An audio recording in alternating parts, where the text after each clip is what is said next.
Raja Ampat menjadi surga kecil Papua di bumi Indonesia dan kekayaan alam serta keindahan bawah laut adalah daya tarik utamanya.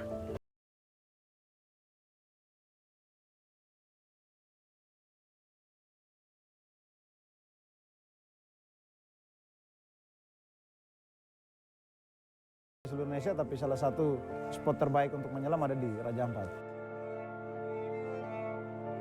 Selain visibility, jarak pandangnya bagus, terus juga soft coral, banyak warna-warna yang di bawah laut, dan juga banyak ikan. Jadi itu salah satu daya tarik kenapa tamu-tamu mancanegara itu datang di Raja Ampat. Selamat datang kembali di Suara Rakyat, kanal yang berani membuka tabir yang sengaja ditutup rapat-rapat oleh mereka yang berkuasa di balik kemegahan gedung-gedung pemerintahan yang menjulang tinggi. Di antara janji-janji pelestarian alam yang terus didengungkan di forum internasional, sebuah kebusukan tercium dari surga terakhir di muka bumi, Raja Ampat. Sebuah proyek raksasa yang bergerak dalam senyap, kini mulai menunjukkan taringnya, merobek keindahan bahari yang selama ini menjadi kebanggaan Indonesia, meninggalkan luka menganga yang mungkin tak akan pernah bisa disembuhkan.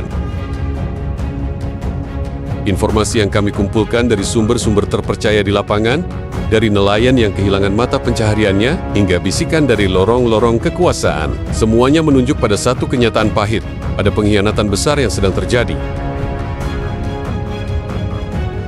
Dan yang paling mengejutkan, jejak-jejak kehancuran ini tidak hanya mengarah pada korporasi serakah, tetapi diduga kuat menyeret nama besar yang duduk di singgasana kementerian. Hari ini, Suara Rakyat akan membawa Anda menelusuri jejak keruh di perairan jernih Raja Ampat. Siapkan diri Anda, karena apa yang akan kami ungkap mungkin akan mengguncang kepercayaan Anda. Ini bukan lagi sekadar berita, ini adalah sebuah panggilan darurat untuk surga yang sedang sekarat. Mari kita mulai.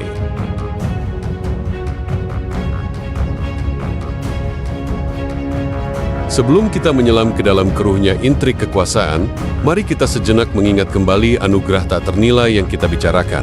Raja Ampat, sebuah nama yang selalu bergema sebagai pusat keanekaragaman hayati laut terkaya di planet ini. Kawasan yang terletak di ujung barat laut semenanjung Kepala Burung Papua ini bukanlah sekadar destinasi wisata biasa, melainkan sebuah laboratorium alam raksasa yang menjadi rumah bagi lebih dari 75% spesies koral dunia dan ribuan jenis ikan yang mempesona.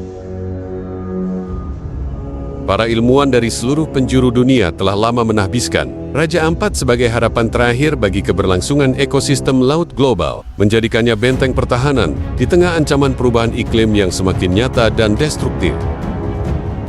Pemerintah Indonesia sendiri dengan bangga menetapkan sebagian besar wilayah ini sebagai kawasan konservasi perairan yang dilindungi dengan sangat ketat melalui berbagai peraturan. Sebuah komitmen yang seharusnya menjadi harga mati untuk menjaga warisan ini bagi generasi mendatang.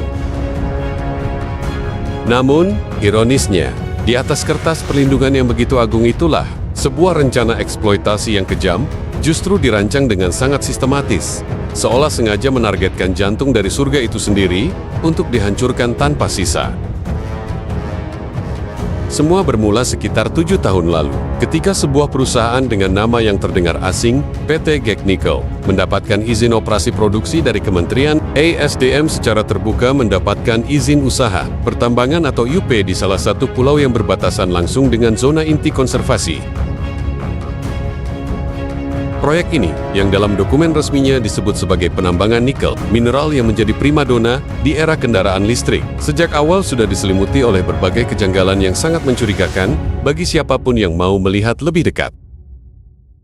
Sosialisasi kepada masyarakat adat setempat dilaporkan berjalan sangat minim dan tertutup, di mana janji-janji manis tentang kemakmuran dan lapangan kerja digunakan sebagai pemanis untuk menutupi dampak mengerikan yang akan segera datang menghampiri mereka.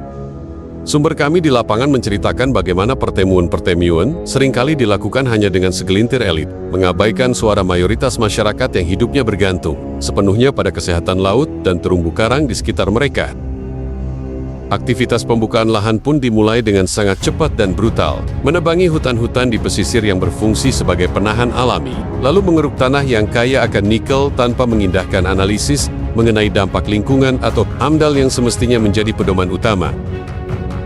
Kini, setelah lebih dari 1 tahun beroperasi, dampak dari aktivitas pertambangan yang serampangan itu mulai terlihat dengan sangat jelas dan menyakitkan, menjadi bukti nyata dari sebuah kejahatan lingkungan yang terstruktur. Limbah sedimen tanah atau tailing dari lokasi penambangan yang tidak dikelola dengan benar mengalir deras setiap kali hujan turun, mengubah perairan yang tadinya sebening kristal menjadi lautan lumpur kemerahan yang mematikan. Terumbu karang yang membutuhkan puluhan hingga ratusan tahun untuk tumbuh, kini mati lemas dalam hitungan bulan. Terkubur hidup-hidup di bawah lapisan sedimen tebal yang menghalangi sinar matahari dan menyumbat pori-pori mereka untuk bernapas.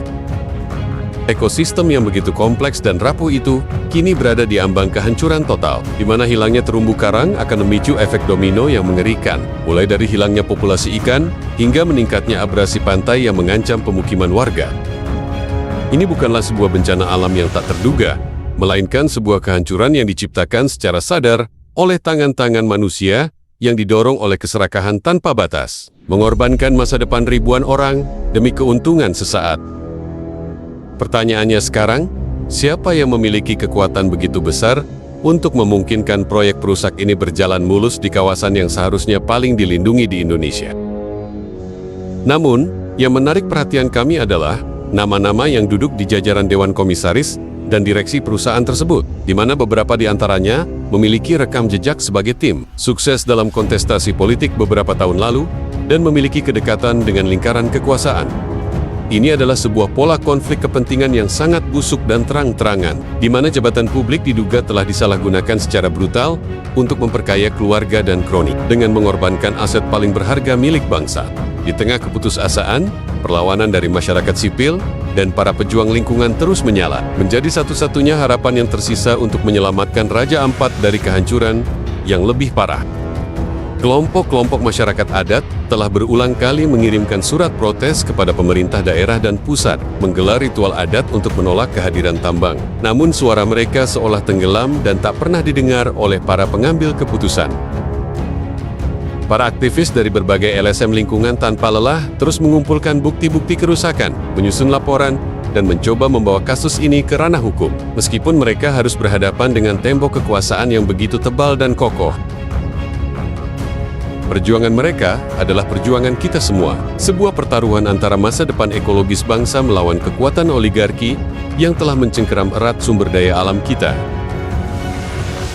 Kita telah melihat bagaimana surga bisa diperjualbelikan. Kita telah melihat bagaimana janji perlindungan bisa dikhianati oleh mereka yang seharusnya menjaganya. Dan kita telah melihat jejak-jejak yang diduga kuat mengarah langsung ke jantung kekuasaan.